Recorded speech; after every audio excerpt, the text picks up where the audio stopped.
Welcome back to the Deep Dig A Sports Pod. I'm your host, D. Be sure to hit that like button. Be sure to subscribe. Drop some comments below. Let me know your thoughts. Okay, moving on to another ranked matchup. Illinois takes on Penn State. It was Penn State's whiteout game.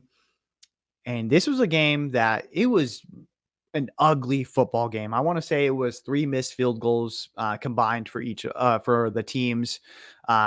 It was very misty. It was very defensive, hard-nosed football.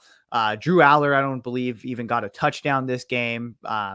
But Penn State showed that they have grit, they have toughness. They can go out there and beat the teams that they're supposed to beat. Illinois, you just got to get things going. You showed that you could stick around in these games.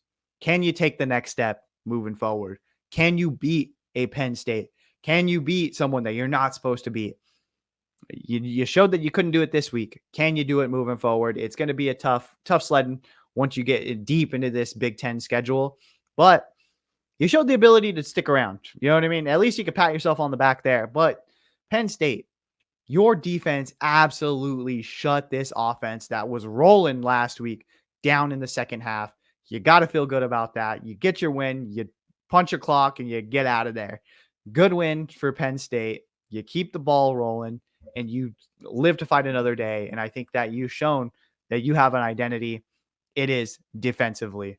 On this team, it is going to be the defense. If Drew Aller can continue to improve on the week-to-week basis, we've seen that last year. He was actually really good.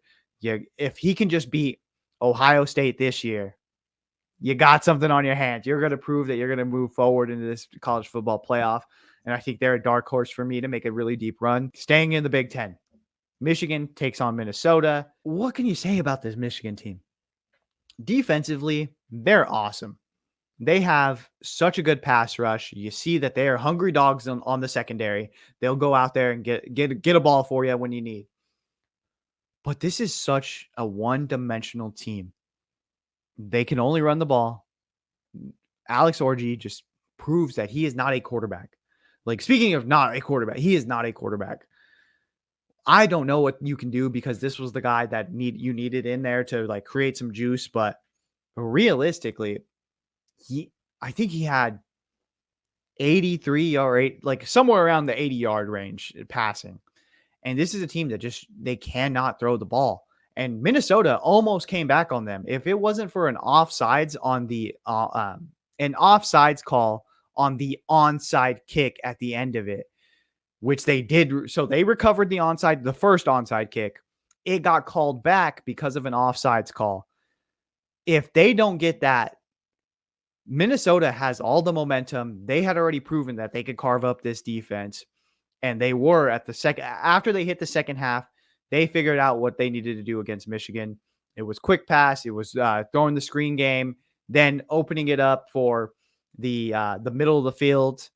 They started to really figure out, okay, we can actually do this. We can pick them apart if we need, and we got to get the ball out early because this pass rush is on our ass. Number 55 for Michigan was a dog in this game. He was all over the quarterback in that first half. But Altmaier ended up figuring it out, and they ended up, coming back. But if it's not for that offsides call, they might end up losing this game.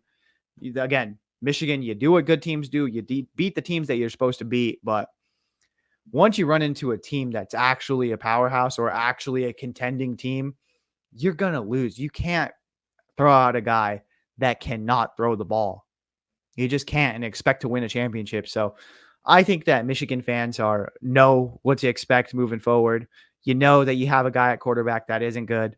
This is not the same thing that you had last year with J.J. McCarthy and an awesome defense. This is two completely different teams. At least J.J. McCarthy could sling the rock when needed. And he, realistically, if Harbaugh would have put more on his shoulders, I think he would have rose to the occasion.